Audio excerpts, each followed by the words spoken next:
Bonjour et bienvenue pour une présentation du jeu Manhattan Project Chain Reaction.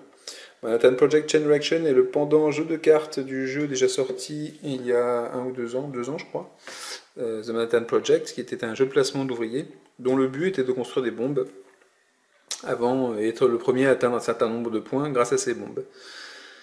Ce jeu, The Manhattan Project Chain Reaction, reprend un peu l'esprit, à savoir que le but c'est la course à l'armement nucléaire, donc à créer des bombes, mais via un jeu de cartes qui s'avère donc beaucoup plus rapide, beaucoup plus simple aussi, et pour lequel on peut enchaîner pas mal de parties. Le principe c'est quoi?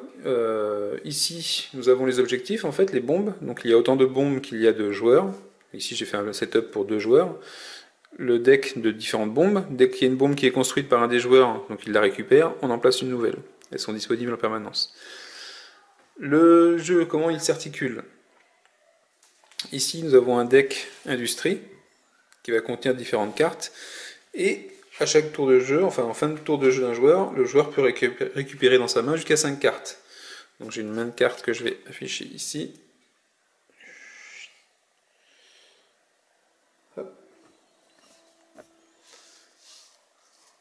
Alors, à son tour de jeu, un joueur va utiliser ses cartes pour récupérer des ressources et du personnel. Donc on le voit sur une carte, c'est le cas sur les cartes de type bombe, je vais en mettre une ici pour qu'on comprenne. Sur la partie supérieure, on voit qu'il y a le prérequis, ici c'est un type de personnel et une ressource. Donc ici c'est 2 scientifiques et un ingénieur, et il nous faudrait 3 uraniums pour pouvoir construire cette carte bombe et la récupérer. Comment est-ce qu'on obtient du personnel et des ressources? Eh bien c'est simple, on va enchaîner des cartes pour les récupérer. Une carte peut se jouer de 2 façons. À l'horizontale, pour récupérer la ressource de type personnel. Donc si je place ma carte comme ça veut dire que j'ignore cette partie-là de la carte, et je ne regarde que la partie ici qui est un scientifique. Si par contre je veux utiliser ma carte dans ce sens-là, il faut que je remplisse le prérequis pour obtenir ce qu'il y a en sortie ici. Donc si je prends les cartes que j'ai en exemple, je vais mettre ça de côté pour l'instant. Ici je peux avoir n'importe quel type, quand c'est un rond avec un point d'interrogation ou quand c'est vide, ça veut dire n'importe quel type de personnel. Donc ici je peux avoir en entrée n'importe quel type de personnel, en deux fois. Donc ça peut être 2 ouvriers, 2 ingénieurs, 2 scientifiques, ou un ouvrier, un scientifique, et ainsi de suite. N'importe quelle combinaison. Ici il m'en faut qu'un seul, et au final ici je peux récupérer une ressource de type Yellow Cake. Ici ce serait 2 ressources de type Yellow Cake. Ici il me faut par contre un ingénieur pour récupérer 2 ressources de type Yellow Cake, et ainsi de suite. Alors comment ça pourrait se passer? Ben, je pourrais très bien faire, j'ai pas d'ingénieur ici, je peux très bien faire ça, mettre ma carte comme ça pour indiquer que j'ai 2 ouvriers, une carte comme ça, et cette combinaison avec ces 2 cartes me permet de récupérer 2 Yellow Cake. Donc les Yellow Cake dans le jeu de base, enfin dans le jeu version standard, c'est sous forme de cartes. Des Yellow Cake, j'en récupère 2. Je peux très bien aussi prendre celle-là, donc je pourrais très bien faire ça. Utiliser ça, donc ça me donne 2 ouvriers. Et mettre cette carte-là, qui nécessite un seul personnel de n'importe quel type, mais ça marche quand même. Et je récupère un 3e Yellow Cake. Donc quand j'en ai 3, j'ai aussi des cartes qui permettent d'avoir... Je peux faire de la monnaie ou récupérer 3 Yellow Cake. Une fois que si jamais je considère que je ne peux plus rien faire. Donc là, ma dernière carte, elle me permettrait soit d'utiliser avoir un scientifique, soit ce qui est marqué dessus, regarder une carte d'un adversaire et la prendre, regarder la main de l'adversaire plutôt et prendre une carte, ou lui voler un Yellow Cake, ce qui permet de voler des ressources à quelqu'un d'autre. Mais je peux très bien dire, bah celle-là je la garde pour l'instant, ou pas. À la fin de mon tour de jeu, quand j'ai terminé de jouer, donc là en tout mon tour de jeu j'ai récupéré 3 Yellow Cake, je peux dire je défausse les cartes qui ont été jouées, ça c'est obligatoire, je défausse les cartes qui ont été jouées, et j'en récupère jusqu'à avoir 5 en main. Donc je peux décider de défausser cette carte-là aussi, mais je peux décider de la garder également. J'en garde une, donc je vais en piocher 4 pour refaire ma nouvelle main. Quand il n'y a plus de cartes dans le deck d'industrie, je remélange la défausse et c'est reparti pour un nouveau tour.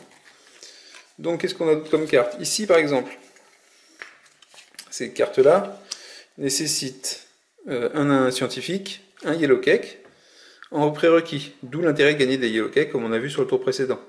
Et en sortie, j'aurai un uranium. Et on voit que l'uranium est utile pour construire les bombes. Donc ici, j'ai bien, ici je peux faire ça, j'ai un scientifique, je dépense un yellow cake, donc je vais en récupérer 2. Hop, j'en récupère 2. Et je vais pouvoir obtenir un uranium. Alors l'uranium, c'est le dos des cartes yellow cake. Et je me retrouve en ce moment avec un uranium de yellow cake. Et je peux continuer mon tour de jeu comme c'est indiqué. Alors j'aurais pu faire ça aussi à la place, ce qui était plus intéressant. Une carte avec un scientifique, 3 yellow cakes, parce que je les avais, pour obtenir 2 uraniums.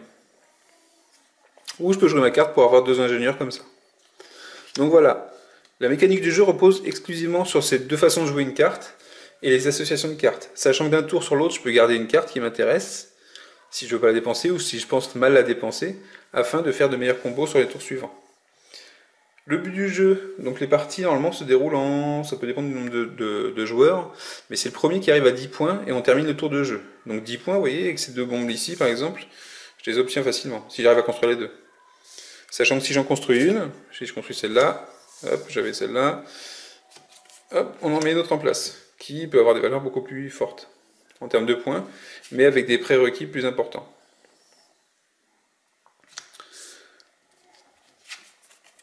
Que dire d'autre? Le jeu est super rapide, hein, c'est un aller-retour, on joue 5 cartes, alors parfois plus parce qu'on va avoir des cartes, je vais essayer de les trouver, dans les cartes qui rendent le jeu un peu plus sympathique, donc les cartes classiques pour avoir des ressources. Vous voyez qu'ici il y a par exemple 3 ingénieurs et on récupère 5 yellow cakes d'un coup. Ah, on a le design de bombe. Ça nous permet en fait de récupérer un design de bombe, donc de mon deck de plans de bombe, d'en prendre 3, de sélectionner celle que j'ai envie, donc soit la plus rapide à construire, soit la plus puissante en termes de points, et de la mettre de mon côté face cachée, sachant que je peux la construire et je suis le seul à pouvoir la construire et à savoir combien va m'apporter de points. Donc ce qui permet de cacher un peu sa stratégie à l'adversaire, ou aux adversaires. Qu'est-ce qu'on a d'autre comme carte? On va avoir des cartes de ce type-là, donc les types Factory, qui permettent soit de piocher 2 nouvelles cartes du deck de celui-là, pendant mon tour de jeu, c'est-à-dire que je vais pouvoir les utiliser tout de suite, soit de faire défausser à un adversaire 2 cartes, ce qui peut vraiment embêter un adversaire. Alors ce sera 2 cartes choisies par l'adversaire. On a également ce Factory, je pense que c'est le seul, design de bombe. Après, c'est la carte ici avec l'espionnage où on peut voler un yellow cake. Et il y a également, je sais plus ce qu'il y avait d'autre. Ah non, c'était tout. Donc voilà, c'est le principe du jeu. En termes de points, ici, on peut également récupérer ce qu'on voit ici. On peut, comme on faisait dans Manhattan Project, charger les bombes sur des avions en ayant 2 ressources, une bombe construite. Forcément, c'est qu'une fois par bombe construite, pour mettre 2 scientifiques, 2 ingénieurs, et rajouter 2 points à une bombe déjà construite.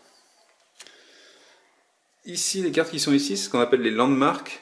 Donc ça, elles sont utilisables en permanence par tous les joueurs. Donc quand on n'a plus de cartes dans son jeu, mais qu'on a encore par exemple du personnel, on peut très bien utiliser celles-là qui sont disponibles pour tout le monde en permanence. Sans les mettre dans son jeu, elles sont disponibles. Elles nous permettent de récupérer une ressource de chaque type, contre 3 ressources pour la plupart des cartes. Sachant qu'il y a quand même une carte, je ne sais pas si on le voyait, il me semble qu'il me manque une carte.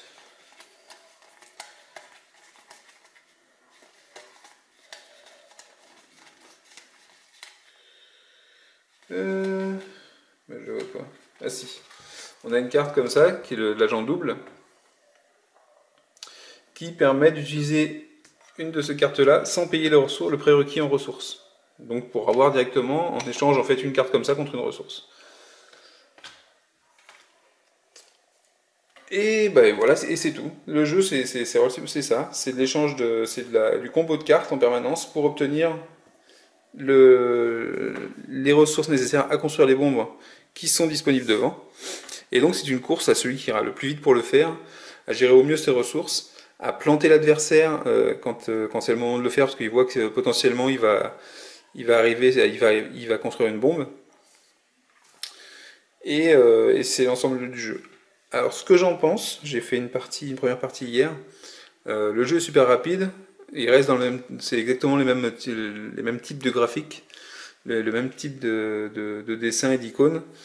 Le jeu est rapide, c'est à peu près la même chose, c'est aussi une course. Il est beaucoup moins tactique, je trouve, que The Manhattan Project, forcément. Il est tellement plus rapide aussi, c'est normal. On peut pas avoir la même profondeur sur un jeu de 20 minutes et sur un jeu de 2 heures. Pour l'instant, j'y ai joué qu'à 2. Je pense qu'à 3, ça peut être encore un peu plus sympathique pour l'attention.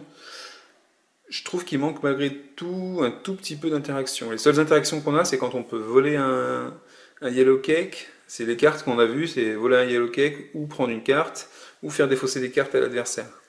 Sachant qu'en mode 2 joueurs, la défausse de cartes n'est pas possible. C'est-à-dire qu'on a un petit icône sur les cartes. Si je la retrouve, on a un petit icône qui nous dit qu'on ne peut pas forcer un adversaire à défausser ses cartes. Voilà, c'est ça. Hop. Ici, on a un petit icône de player pareil, qui fait qu'on ne peut pas faire défausser des cartes à l'adversaire. Donc on pioche 2 cartes. Mais finalement, c'est souvent la meilleure option, je trouve. Mais je pense qu'à partir de 3 joueurs, ça peut être vraiment sympathique avec ces cartes-là, même s'il n'y en a pas beaucoup. C'est juste ce qu'il faut peut-être dans le jeu, c'est peut-être bien équilibré. Donc voilà, le jeu est bien rapide, bien sympa. Maintenant, pour moi, il a un cran en dessous de The Manhattan Project, clairement. Alors, j'aurais bien aimé un petit intermédiaire, c'est un jeu un tout petit peu plus profond, avec plus d'interaction peut-être, plus de stratégie, parce que là, c'est vraiment optimiser au maximum les cartes qu'on a piochées, savoir quand les utiliser, quand les garder, et réussir à construire ses bombes assez rapidement. Mais malgré tout, bah, je trouve bien sympathique et il est facilement transportable, on peut le sortir facilement. Enfin, ça passe facilement entre 2 parties aussi. Donc pour ceux qui aiment le style, qui aiment Manhattan Project, c'est quand même un bon complément pour se balader avec quelque chose qui y fait penser. Mais c'est clairement pas le même style de jeu. Donc voilà, j'espère que la vidéo vous a plu ou pas, dites-le moi sur les commentaires. C'était une présentation de The Manhattan Project Chain Reaction. C'était un Kickstarter qui doit être disponible en boutique, je pense, qui sera à la rentrée s'il n'y est pas encore. Et je vous dis à la prochaine. Ciao!